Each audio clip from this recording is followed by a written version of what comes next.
د خپل عقل علاج دی وکړه. زما زړه خوږ دی، ته پټۍ راته په سر تړې. پښتون دانشور، ادیب او شاعر، د قومي وطن پارټۍ صوبایي جنرال سیکرټري، ستاسو په درانه استقبال کې تشریف راوړي محترم هاشم بابر صاحب. یو تاریخ یو ډبر یو پښتون یو افغان یو رهبر یو رهبر یو رهبر یو رهبر یو رهبر یو رهبر یو رهبر ملي. اعوذ باللہ من الشیطان الرجیم، بسم اللہ الرحمن الرحیم.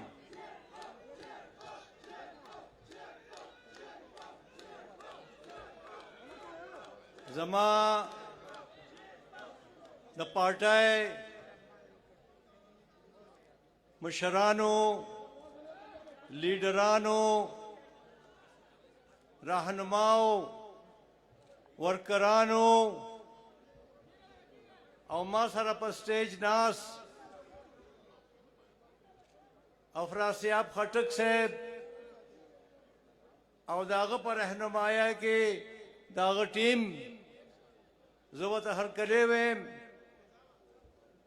زه د پیپل پارټۍ د طرف نه راغلی مېلمه ته هرکلی ویم. د شهید بوټو او ډېرې خبرې کول نه غواړم، خو دومره به ووایم چې تاریخ ګواه دی. کم سیاسي لیډران، کم مشران، کم ډیکټیټران، کم بادشاهان کاغی راغلی دي او هغوی د خپلو عوامو تپوس نه دی کړی، د عوامو کوڅې ته نه دي رسېدلي. هغه لکه د فرعون غرق شوي دي او غرقېږي با. نو زه په دې نن ورځ چې اووه برسیده د حیات شیرپا شهید دې پارټۍ د عوامو د پاره قربانۍ د خپلې وینې ورکړي دي.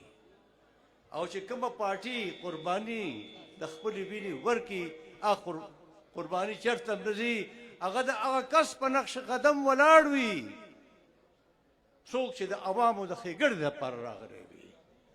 نن یو طرف ته زمونږ هغه بختوره ورځ ده د شهید، او بل طرف ته یو بد او منحوس خبر چې نن ورځ راغلی دی چې پټرول 8 روپۍ لیټر ګران شو.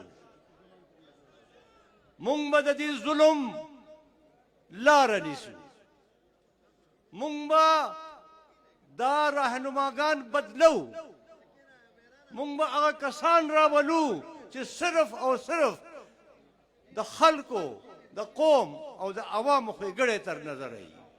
او په دې حل کې چې کم کاوشونه شوي دي، مونږ به د هغې تحفظ کوو.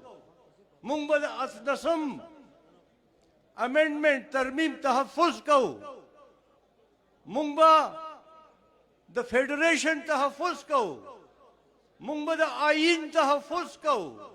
او مونږ به ځان خپلو دې کسانو ته ورسوو چې د چا دپاره او چې چا مونږ له هغه مشري راکړې ده. بس دومره مې یو خبره تاسو ته ده، او یو ناره ولګوئ: حیات محمد خان شیرپاو، آفتاب احمد خان شیرپاو، سکندر خان شیرپاو، قومی وطن پارٹی. مہربانی.